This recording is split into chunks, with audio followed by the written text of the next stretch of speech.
फिर से एक बार आप सभी के सामने हम हाजिर हैं हमारे इस लाड़ला CGL 25 की जीके सीरीज के डिस्कशन के सेशन में। आज की इस वीडियो में हम 12 सितंबर की शिफ्ट नंबर 3 को आपके सामने पेश करेंगे और इसमें जो भी अलग अलग प्रकार के सवाल पूछे गए हैं उनको कोशिश करूंगा कि आपके सामने डेप्थ डिस्कशन के साथ पेश कर सकूं। तो आप लोगों को क्या करना है, अगर ये सेशन फायदेमंद लगता है तो आप लोग इसको लाइक जरूर करेंगे। कोई भी बात अगर आपको मुझसे पूछनी है, आपको तारीफ करनी है, आपको क्रिटिसाइज करना है, यू आर मोस्टली वेलकम, लेकिन उसके लिए आप कमेंट्स का यूज जरूर करिएगा।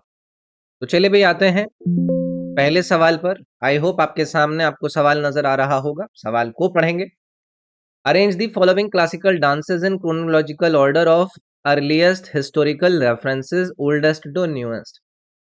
ओके, निम्नलिखित शास्त्रीय नृत्यों को आरंभिक ऐतिहासिक संदर्भों यानी कि सबसे पुराने से नवीनतम के कालानुक्रमिक क्रम में व्यवस्थित करना है। भरतनाट्यम का नाम दिया है, मोहिनी अट्टम का नाम दिया है, कथक की बात कर रहे हैं एंड मणिपुरी की बात कर रहे हैं। तो इस क्वेश्चन का कोर कॉन्सेप्ट क्या है? ये भी जो अर्लीस्ट हिस्टोरिकल रेफरेंसेस हैं उनके हिसाब से आप इनको चारों के चारों जो आपके ये क्लासिकल डांसेस हैं इनको क्या करिए, अरेंज करिए। मतलब कि भाई किस डांस का आपको लिखित रेफरेंस नजर आता है, टेक्सचुअल रेफरेंस मिलता है, या फिर इंस्क्रिप्शंस में मेंशन सबसे पहले मिलता है, ना कि वो कि कौन सा डांस ना आज के समय में ज्यादा पॉपुलर है।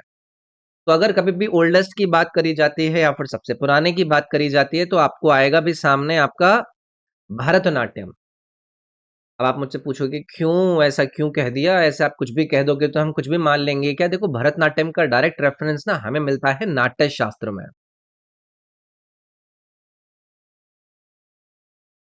तो ये एक सवाल आपसे कल को पूछा जा सकता है कि बताइए कि अर्लीस्ट जो रेफरेंस है भरतनाट्यम का वो कौन से दिए गए चार विकल्प में से मिलता है? तो नाट्य शास्त्र आंसर करेंगे।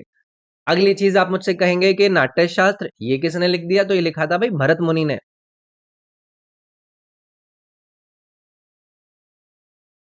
ये हम याद रखेंगे तो लगभग 200 BC में ये आपका नाट्य शास्त्र लिखा गया। बाद में काफी आगे तक ये आपका लिखा जाता रहा।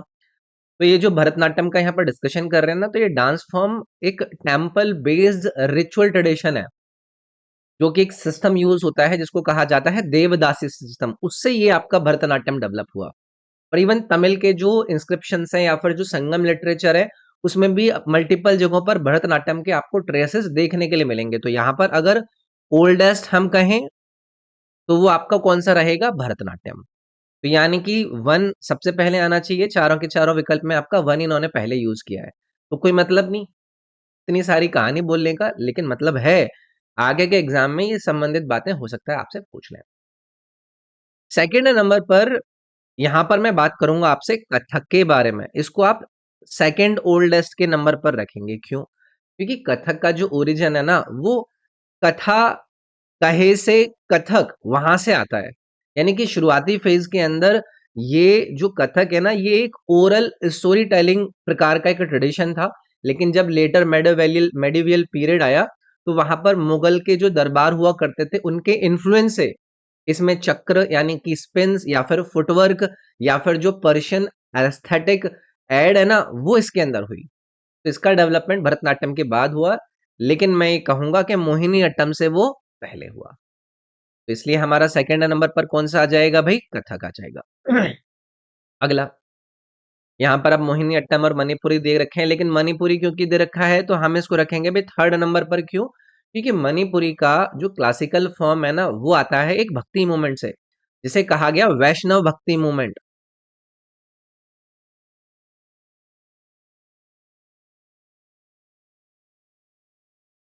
ठीक है, ये मूवमेंट वगैरह भी याद रखिएगा। मतलब जो संबंधित एक्स्ट्रा बातें आपसे कर रहा हूँ उनको जरूर याद रखिएगा, क्योंकि तभी फायदा है। ठीक है, तो स्पेशली मणिपुरी का जो संबंध है ना, उसमें राधा कृष्ण की रासलीला का आपको पोर्ट्रेयल देखने के लिए मिलता है। और इसका जो स्ट्रक्चर्ड क्लासिकल फॉर्म है वो 15 to 16 जो सेंचुरी, आई मीन 15 और 16वीं जो शताब्दी है उसके बाद क्लियरली देखने के लिए मिलता है। तो अर्लियर जो फोक रूट थे वो आपको नजर आते हैं, लेकिन जो क्लासिकल कोडिफिकेशन है वो इसका बाद में हुआ। ठीक है, अब यहाँ पर चौथे नंबर पर हम रखेंगे भाई मोहिनी अट्टम को।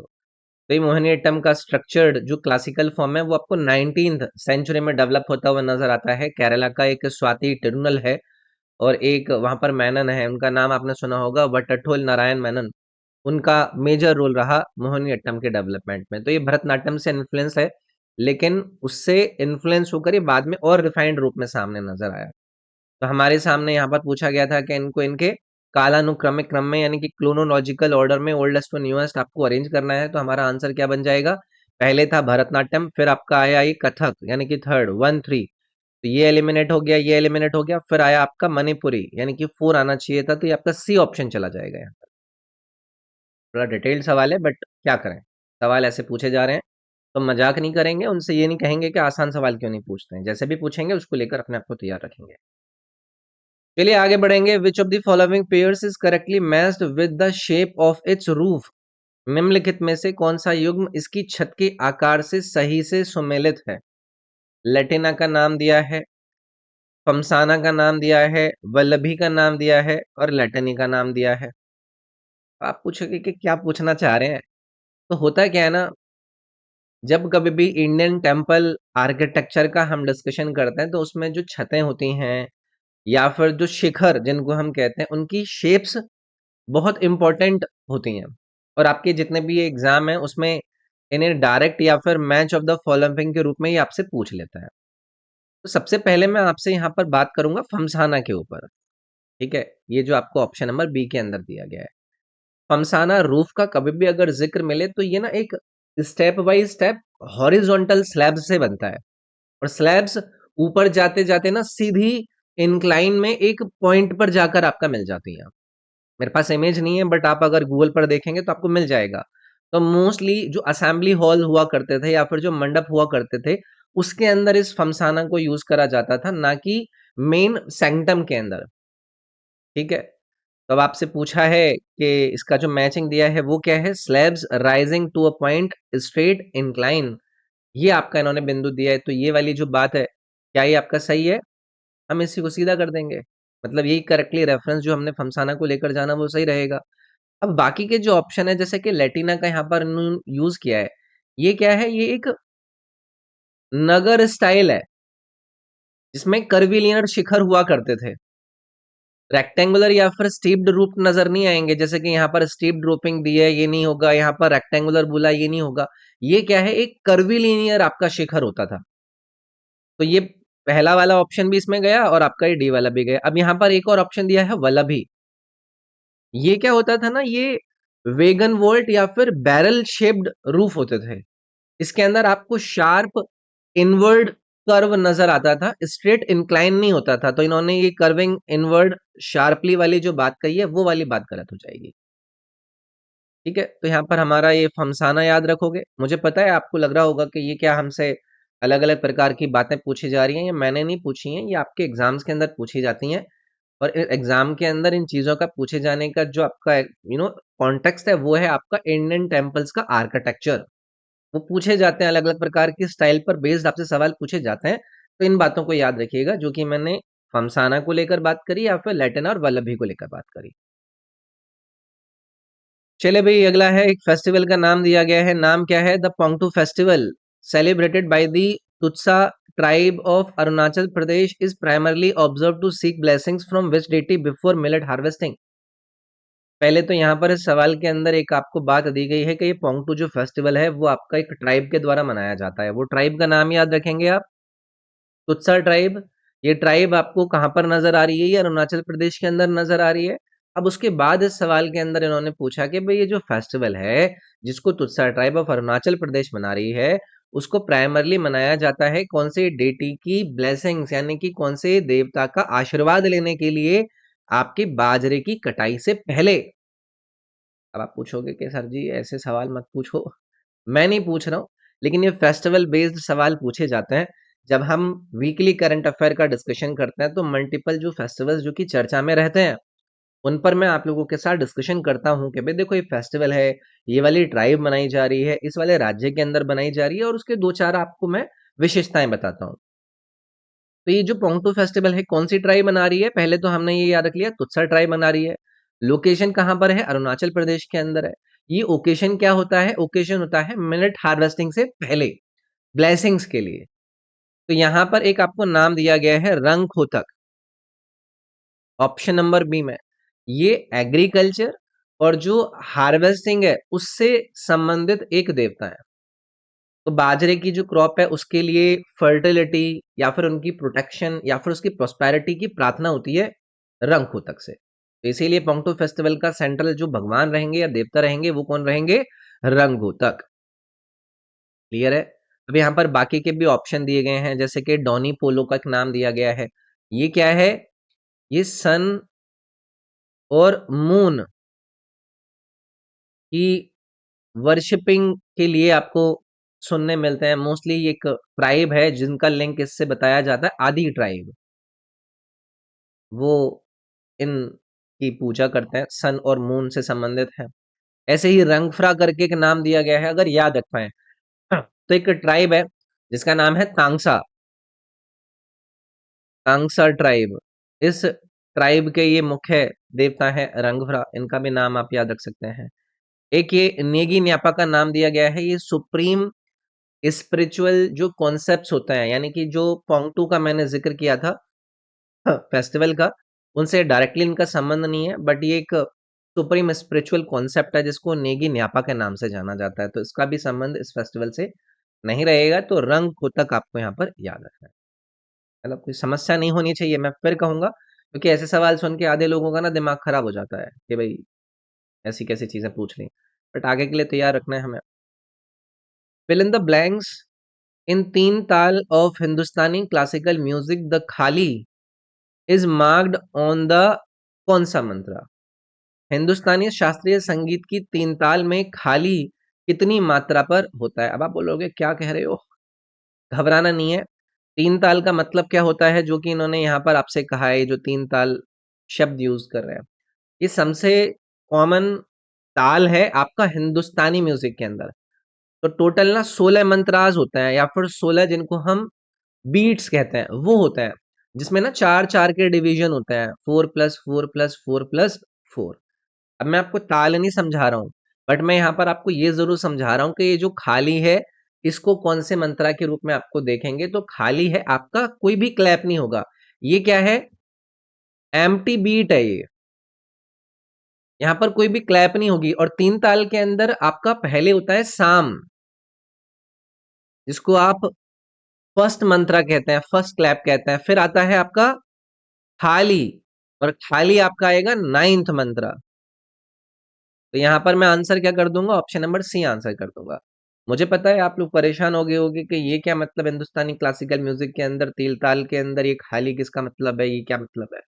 ठीक है, लेकिन अगर पूछ लिया है तो याद रखेंगे। अब जैसे वन है, तो वन किस में होगा? साम होता है ये साम होता है, मतलब सबसे ज्यादा जिस बीट पर स्ट्रेस दिया जाता है। ऐसे ही यहाँ पर फाइव वाला है, फाइव क्या है? यहाँ पर आपको ताली नजर आएगा, यहाँ पर ताली होती है। और फिर ये 13 दिया गया है, लास्ट विभाग है, मतलब लास्ट वाले विभाग की स्टार्टिंग है, ये खाली नहीं है। तो यहाँ पर हम आंसर किसको करेंगे भाई? ठीक है, तीन ताल, साम मतलब वन, खाली मतलब नाइन। चलो आगे बढ़ेंगे भाई। नेक्स्ट है, why is the weight and circumference of a cricket ball strictly regulated in official matches? यानी कि आधिकारिक मैचों में क्रिकेट गेंद के वजन और परिधि को सख्ती से नियंत्रित आखिरकार बताइए कि क्यों करा जाता है? क्रिकेट प्रेमी है तो क्रिकेट में बॉल का जो वजन होता है और उसकी जो सरकमफेरेंस होती है, होता नहीं है वो, उनकी जो एक बॉल की सरकमफेरेंस गेज होती है, उसमें वो ऐसे चेक करता है। तो रैंडम नहीं होती है, बल्कि वो आईसीसी के ना लॉज होते हैं जिनके अंदर स्ट्रिक्टली उनको फिक्स करा जाता है कि अगर बॉल की शेप या फिर बॉल का जो वेट है वो ऊपर नीचे हुआ तो आपको ध्यान रखना है। अब आपसे पूछा जा रहा है कि जो रेगुलेशंस है इनका मुख्य कारण क्या है? तो जो बॉल का वेट होता है ना, वो स्विंग को प्रभावित करता है, या फिर जो सीम बॉलिंग होती है उसको कंट्रोल करता है बॉल का वेट। समझ रहे हैं? अब जो बॉल की सरकमफेरेंस की इन्होंने यहाँ पर बात करी है, सरकमफेरेंस मतलब साइज, तो उससे क्या ना बाउंस के ऊपर प्रभाव पड़ता है, बैट और बॉल का इंटरेक्शन कैसे हो रहा है या फिर पिच कैसे बिहेव कर रही है, इन सबके ऊपर इंपैक्ट डालता है। तो अगर बॉल का साइज या फिर वेट चेंज हो जाए ना, तो बॉलर्स या बैट्समैन को एक तरीके से अनफेयर एडवांटेज मिलने लगता है इसके अंदर। इसीलिए रेगुलेशन का मेन ऑब्जेक्टिव ये है कि क्रिकेट के अंदर फेयरनेस बनी रहे और एक यूनिफॉर्म प्लेइंग कंडीशंस रहे सबके लिए। समझ रहे हो मेरी बात को? तो यहाँ पर क्या बन रहा है आपका, एक-एक करके हम ऑप्शन देखेंगे। पहला है heavier balls suit bowlers, lighter one suit batsman, so balance is needed. ये वाली बात गलत है। हैवी जो बॉल होती है वो बॉलर को सूट करती है, ऐसा कहाँ देखने के लिए मिल रहा है भाई? ये प्रैक्टिकल ट्रुथ है, ये पार्शियल ट्रुथ है मतलब, लेकिन रेगुलेशंस का कोर रीजन नहीं है ये। दूसरा है variations affect bounce swing and fairness on standard pitches, ये वाली बात सही चली जाएगी। ICC mandates it to cut cost and simplify logistics, कोई मतलब नहीं है। Only red balls follow this, white ball have separate norms, ऐसा भी नहीं है। व्हाइट बॉल के अलग नॉर्म्स हो, ये वाली बात गलत नहीं है। व्हाइट और रेड बॉल्स के रूल स्ट्रिक्टली डिफर करते हैं, लेकिन रेगुलेशंस दोनों पर आपका होता है। समझ रहे हैं? तो यहाँ पर सेकंड वाला जाता है यार ये। अब इन्होंने सवाल ना आपसे डायरेक्टली नहीं पूछे हैं इन सवालों के अंदर। पहले तो ये पूछ लेते कि भाई पिच की लेंथ कितनी होती है, अब एलबीडब्ल्यू बताइए कौन से गेम के अंदर होता है। थोड़ा सा आपसे डीपली पूछ रहे हैं, थोड़ा सा ध्यान रखना है इन चीजों को लेकर। Which Indian athlete won the first ever Paralympic gold in archery at the Paris 2024 Paralympics? अब एक करंट अफेयर बेस्ड सवाल है जो कि इन्होंने आपसे पूछा है, तो यहाँ पर आप ये हरविंदर सिंह को याद रखेंगे यार। तो पेरिस 2024 के अंदर जो पैरालंपिक्स हुए थे उसमें इंडिया ने एक हिस्टोरिक अचीवमेंट यहाँ पर प्राप्त करी, जहाँ पर हरविंदर सिंह, अब कल को ये जरूर पूछ सकते हैं कि ये कौन से खेल से संबंधित है, तो ये आर्चरी से संबंधित है। इंडिया का पहला आज तक का पैरालंपिक गोल्ड इन्होंने जीता, और ये जो माइलस्टोन है इसलिए इंपॉर्टेंट है क्योंकि पहले इंडिया के पास आर्चरी में पैरालंपिक गोल्ड नहीं था, और इससे पहले मेडल्स आए थे लेकिन गोल्ड नहीं आए थे, तो ये वाली बात आपकी यहाँ पर गलत हो जाती है। तो करंट अफेयर बेस्ड है, आपको करंट अफेयर में एक्टिव रहना है। नेक्स्ट है which city hosted the meeting of BRICS ministers of foreign affairs on 4 जून 2018? अब देखो कब का पूछ लिया इन्होंने, 4 जून 2018 के ब्रिक्स विदेश मंत्रियों की बैठक किस शहर के अंदर आयोजित हुई थी। अब आप लोग में से कई सारे लोग ना कंप्लेन करते हैं कि 2018 का करंट अफेयर पूछ लिया, लेकिन देखो मेरी बात सुनो। ये जो मीटिंग्स वगैरह होती हैं या फिर कभी भी कोई फॉरेन अफेयर्स की, मान लो कि आपके हाल फिलहाल में कोई मीटिंग चर्चा में हो, तो वहां पर जो उनके ऑब्जेक्टिव्स होते हैं या फिर जो एक्चुअली में ये मीटिंग्स के अंदर काम करते हैं, तो ये पुरानी जो इनके डिसीजंस थे जो उन्होंने पहले अपनी पिछली मीटिंग्स के अंदर पॉलिसी बनाई थी, उनके ऊपर कुछ ना रिव्यू होता है। तो हमें ऐसे नहीं है कि सिर्फ आप इतना ही पढ़ के रह जाना है कि अभी ब्रिक्स की फॉरेन अफेयर्स के जो मिनिस्टर्स थे उनकी मीटिंग हुई है, बताओ कहाँ पर हुई थी, बस इतना याद रखेंगे। थोड़ी सी डिटेल पढ़ लेंगे कि भाई उसमें क्या क्या हुआ। तो वहां पर क्या होता है ना, ऐसी आपको लाइनें सुनने के लिए मिलती हैं कि भाई 2018 के अंदर हुई ब्रिक्स की मिनिस्टर ऑफ फॉरेन अफेयर्स की मीटिंग के अंदर ये वाली बात पर अब ये डेटा सामने आया है। समझ गए? तो ये इन्होंने यहाँ पर ये पूछ लिया है कि भाई कहाँ पर था, तो ये साउथ अफ्रीका के प्रिटोरिया के अंदर हुआ था। ये हमें याद रखना है। बाकी अभी कभी भी आपका ये संबंधित ऐसी मीटिंग चर्चा में होती है तो हमें याद रखना होता है। ठीक है? ये एक इंपॉर्टेंट करंट अफेयर से संबंधित बात है। विच of the following best describes the theme of the book hot stage? निम्नलिखित में से कौन सा कथन हॉट स्टेज पुस्तक के विषय का सबसे अच्छा वर्णन करता है? अभी तक तो आपने ऐसे सवाल अपने एग्जाम में आते हुए देखे होंगे कि भाई आपसे सिर्फ इतना पूछ लिया जाता था कि ये जो बुक है इसके ऑथर कौन है, या ऑथर है तो उनकी बुक का नाम बताइए। लेकिन अब ये क्या पूछ लेते हैं कि बुक देते हैं और उस बुक के थीम की बेस्ट डिस्क्रिप्शन को आपसे पूछते हैं। तो ये एक बुक है हॉट स्टेज, ठीक है, जो कि आधुनिक भारत का जो थिएटर या फिर जो नाटक हुआ करते थे, जो प्ले हुआ करते थे, उन पर ही आधारित है, जिसका फोकस है कि जो सामाजिक इश्यूज हैं, जो कंटेम्प्ररी भारतीय समाज है, जो सोसाइटी है, उनके स्टेज पर परफॉर्मेंसेस के थ्रू एक सोशल कमेंट्री करना। तो इसलिए इन चार में से हमें क्या ढूंढना है, इसका थीम ढूंढना है। पहला है collection of modern Indian plays plays on social issues. तो ये क्या है? मॉडर्न इंडियन प्लेज हैं जो कि सोशल इश्यूज से डील कर रहे हैं, बिल्कुल सही चला जाएगा ये पहला वाला ही ऑप्शन। तो ये इस तरीके की बुक वगैरह चर्चा में अगर रहती है तो यार याद रखना होता है, बस इतनी हमारे लिए इम्पोर्टेंट। या तो उधर आपसे थीम डायरेक्टली पूछ लेंगे या फिर ऑथर वगैरह के बारे में पूछ लेंगे, लेकिन एक जेनर आइडेंटिफाई हमें जरूर करना है कि वो बुक का जेनर क्या है। जॉनरा बोल दीजिए, जो भी आप अंग्रेजी बोलना चाहते हैं। Which of the following is not typically considered a weather element? निम्नलिखित में से किसे सामान्यतः मौसम तत्व नहीं माना जाता है? इन चार में से बताइए किसको नहीं माना जाएगा भाई। अब आप मुझे पहले ही बताइए कि भाई ये जो वेदर एलिमेंट है यानी कि जो मौसम तत्व है, इनका मतलब क्या होता है? तो आप ये मुझसे कहोगे कि जी एटमॉस्फेयर के वो फैक्टर्स जो कि डेली का जो वेदर होता है उसको प्रभावित करते हो। अब वेदर के एलिमेंट कौन-कौन से होते हैं? टेम्परेचर एक एलिमेंट है, ह्यूमिडिटी एक एलिमेंट है, विंड एक एलिमेंट है, रेनफॉल एक एलिमेंट है या फिर एयर प्रेशर, ये क्या है? ये एलिमेंट है जो कि वेदर को कहीं न कहीं प्रभावित करते हैं। अब आप मुझसे पूछेंगे कि जी मिट्टी का पीएच, सॉइल पीएच क्या ये प्रभावित नहीं करता? ये कैसे कर देगा यार? सॉइल पीएच जो सॉइल विज्ञान होती है, मृदा विज्ञान होती है या फिर एग्रीकल्चर का टॉपिक है, वेदर से डायरेक्टली इसका कोई संबंध ही नहीं है। इसीलिए सॉइल पीएच को आप एक वेदर एलिमेंट नहीं कहेंगे। मतलब समझ गए ना, कोई ऐसे घबराने वाली बात नहीं है। टेम्परेचर है ये तो वेदर का कोर एलिमेंट है, ह्यूमिडिटी भी आपका वेदर का ही पार्ट है, विंड की जब बात होती है तो वेदर का एक इंपॉर्टेंट कंपोनेंट है ये भी। समझ रहे हो बात को? चलिए, which of the following about the 61st national chess championship is or are correct? 61वीं राष्ट्रीय शतरंज चैंपियनशिप के बारे में निम्नलिखित में से कौन सा कथन सही है? अगेन करंट अफेयर बेस्ड, आधे आप लोगों को करंट अफेयर जो पढ़ाए जाते हैं जो आपको मजेदार लगते हैं क्योंकि आपके लेजेंडरी जो टीचर्स होते हैं वो बहुत बड़े हो चुके हैं, उनसे आपको मजा भी आता है क्योंकि वो बहुत बड़ा चुटकुले भी आपको सुनाते हैं।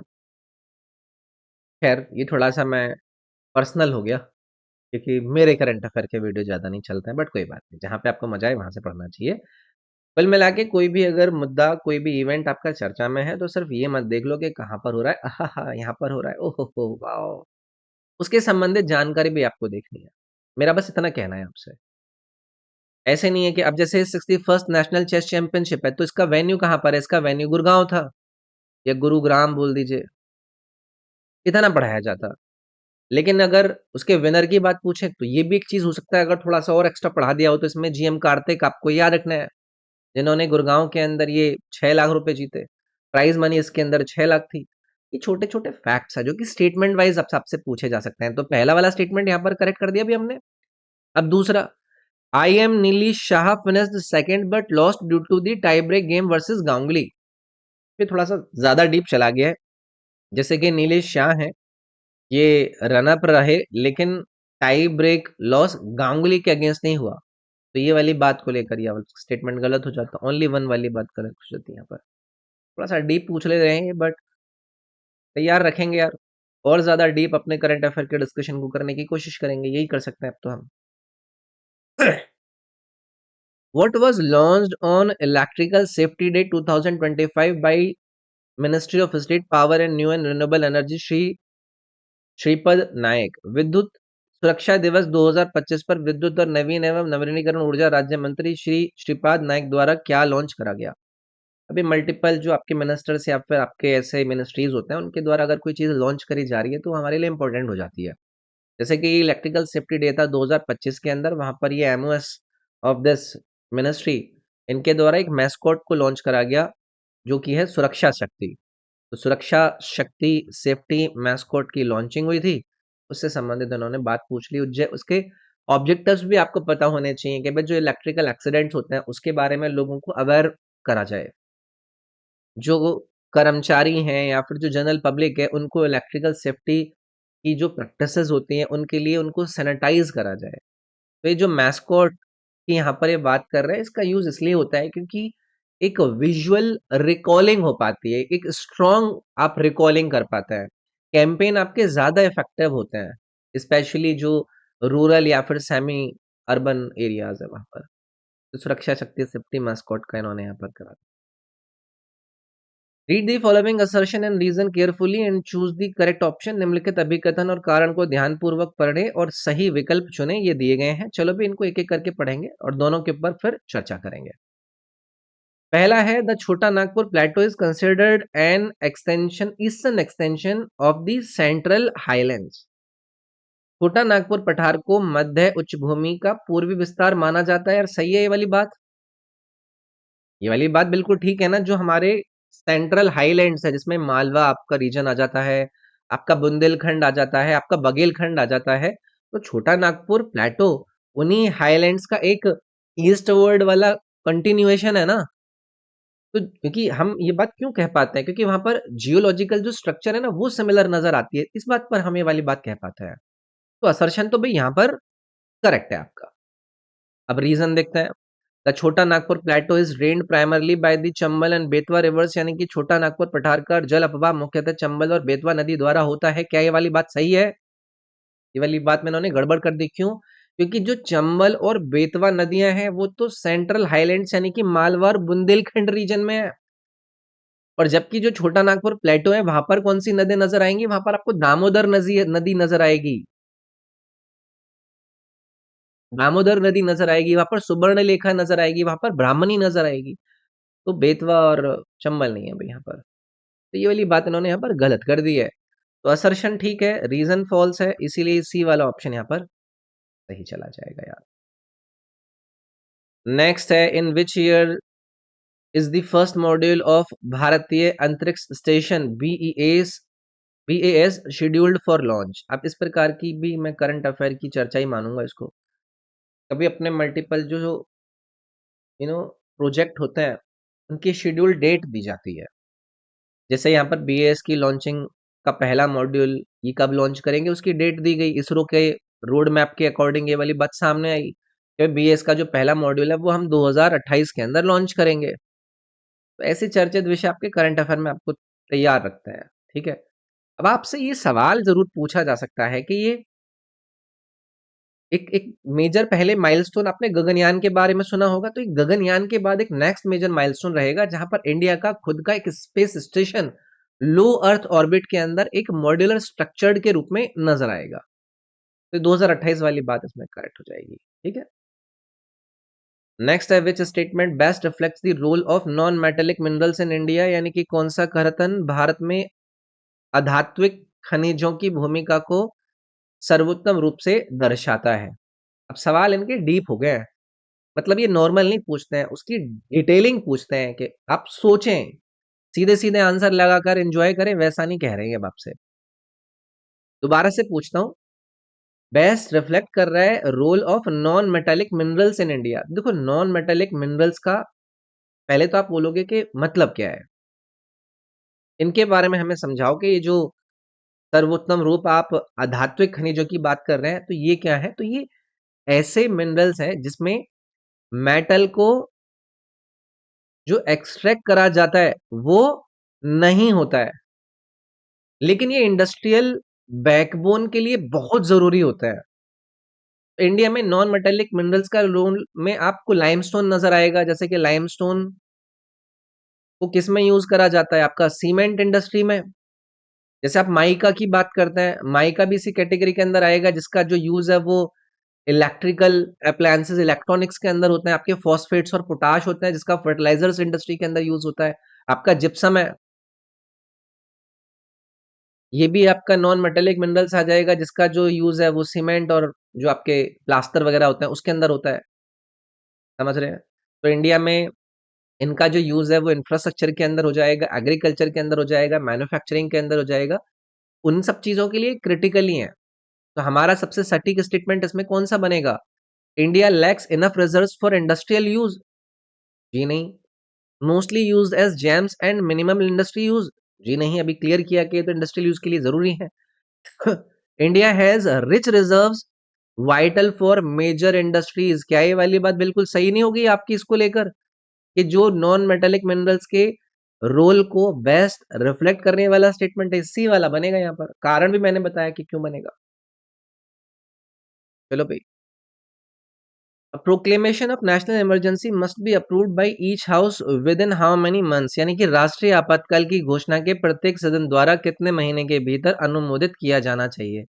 ये सवाल आपको लगा होगा इजी, क्योंकि ये सवाल सीधे सीधे तौर पर पहले भी आप लोगों से पूछे गए हैं। अब हमारे भारतीय संविधान के अकॉर्डिंग आप लोगों को एक आर्टिकल पढ़ाया जाता है, वो आर्टिकल सभी लोगों को रटा हुआ होता है, 332, जिसमें किसकी बात होती है?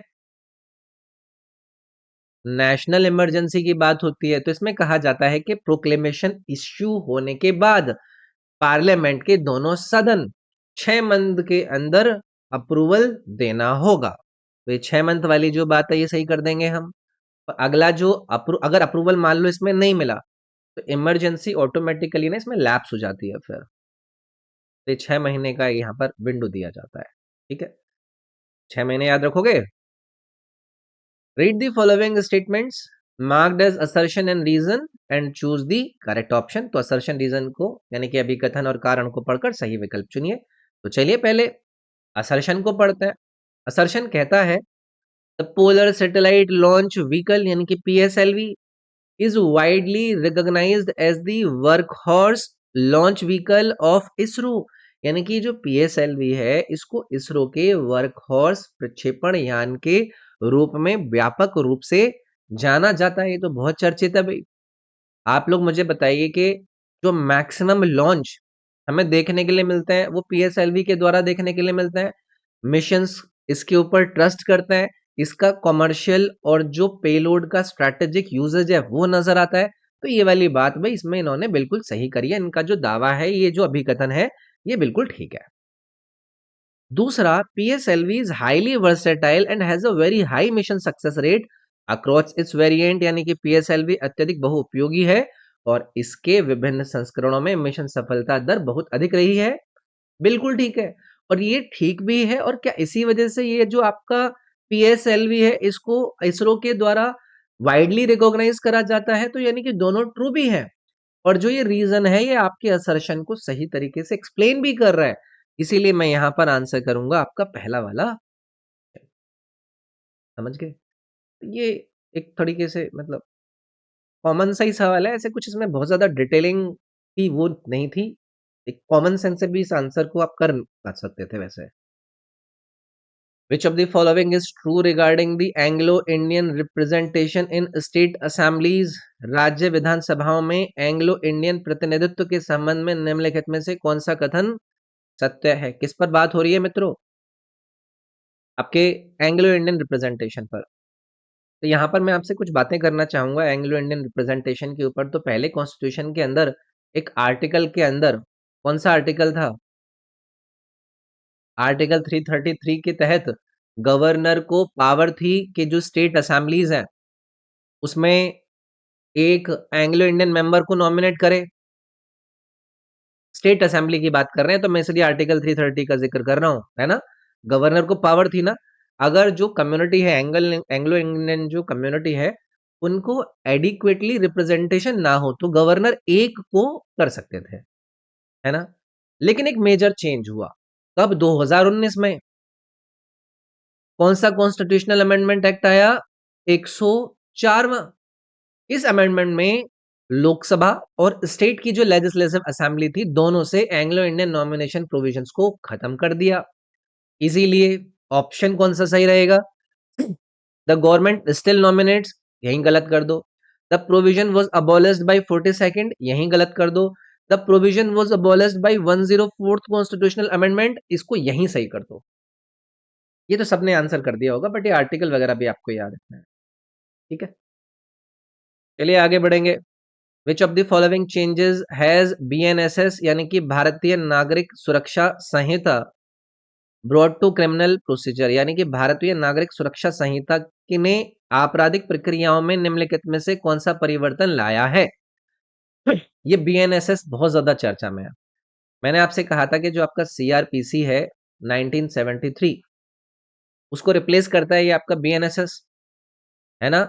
और 2023 के अंदर न्यू क्रिमिनल लॉ रिफॉर्म्स के अंदर इसका पार्ट के रूप में इसको लाया गया। उद्देश्य यही था कि जो क्रिमिनल जस्टिस सिस्टम है उसको आधुनिक बनाया जा सके और उसको पारदर्शी बनाया जा सके। अब इसके अंदर कई सारे चेंजेस हुए जैसे कि वीडियो रिकॉर्डेड कॉन्फ्रेंस कन्फेशंस लिए जाएंगे। भाई जो कन्फेशन कर रहा है तो उसकी वीडियो रिकॉर्डिंग करी जाएगी ना। ऐसा थोड़ा ना किसने वकूल वो कर लिया, इसके साइन वाइन करा लिए हमने। तो टेक्नोलॉजी का यूज करा जा रहा है। पुलिस कस्टडी में लोग इसका मिसयूज ना करें, एविडेंस को मैनिपुलेट ना करा जा सके। तो यहां पर इन्होंने कहा कि रिप्लेस्ड ऑल आईपीसी सेक्शंस, जी नहीं। वीडियो रिकॉर्डेड कन्फेशंस, बिल्कुल सही है। प्रिजम्पशन ऑफ गिल्ट यानी कि अपराध की धारणा, जी नहीं। Scrapping of all bail rights, जी नहीं। ये दूसरा वाला ऑप्शन चला जाएगा इसके अंदर। और भी कई सारे चेंजेस आए हैं वैसे, ठीक है। नेक्स्ट है विच scheme supports financial services through postman, कौन सी योजना डाकियों के माध्यम से वित्तीय सेवाओं का समर्थन करती है? अब यार ये जो स्कीम्स होती हैं चर्चाओं में रहती हैं उस पर आधारित हमसे सवाल पूछे जाते रहती हैं। जैसे कि एक आपने इंडियन पोस्ट पेमेंट्स बैंक यानी कि आईपीपीबी के बारे में सुना होगा। इसको कब लॉन्च करा गया था? 2018 में इसको लॉन्च करा गया। उद्देश्य क्या था कि भाई डोर टू डोर बैंकिंग पहुंचाई जा सके, स्पेशली जो गांव के एरिया हैं या फिर जो रिमोट एरियाज हैं वहां तक। इसमें जो पोस्टमैन है वो क्या करेगा, वो हैंड मतलब उसके पास एक डिवाइस होगी, उसके थ्रू अकाउंट को ओपन कर पाएगा, मनी ट्रांसफर में हेल्प कर पाएगा या फिर बिल का पेमेंट करने के बारे में पता करेगा और कई सारी सर्विसेज वहां पर कर पाएगा। तो इसीलिए ये आपका फाइनेंशियल सर्विसेज को सपोर्ट करने वाली जो है वो है आपका इंडियन पोस्ट पेमेंट्स बैंक। ये आपका सही जाएगा इसमें। Fill in the blanks, Kalbelia dance represent करता है moment of which of these following four. अगर आप करंट अफेयर देखते हैं, मैं फिर कहूंगा करंट अफेयर एंजॉय करने के लिए नहीं करना है, उनकी जो डीप डिस्कशन है उसको करना है। पहले तो ये सवाल आपसे पूछ सकते हैं कि भाई इसका स्टेट बताइए जहां पर कलबेलिया डांस को यूज करा जाता है, तो आप इसमें आंसर करेंगे राजस्थान। अब एक कम्युनिटी है वहां पर, कलबेलिया कम्युनिटी, कलबेलिया ट्राइब के नाम से जाना जाता है, उसका नाम देकर पूछ सकते हैं कि कौन से राजस्थान, कौन से राज्य से संबंधित है, तो राजस्थान याद रखिएगा। तो ये जो ट्राइब है, कलबेलिया जो ट्राइब है, ये ट्रेडिशनली जो स्नेक चार्मर्स होते हैं ना उनके साथ लिंक्ड होता है।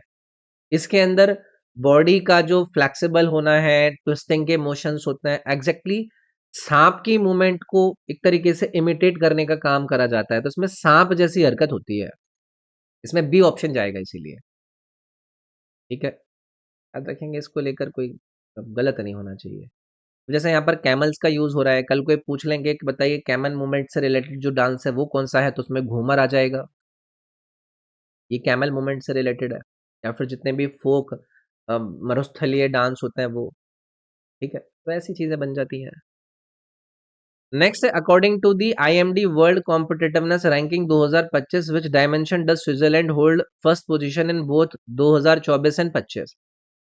आईएमडी विश्व प्रतिस्पर्धात्मकता रैंकिंग 2025 के अनुसार स्विट्जरलैंड 2024 और 25 दोनों में किस आयाम में प्रथम स्थान पर रहा? वो अब आपसे पोजीशन नहीं पूछ रहे हैं कि कौन सी कंट्री या हमारे देश की जो रैंकिंग है वो कौन से पर है, वो सीधे सीधे आपसे पूछ रहे हैं कि स्विट्जरलैंड 2024-25 में रहा पहले पर, तो कौन से डायमेंशन के अंदर रहा?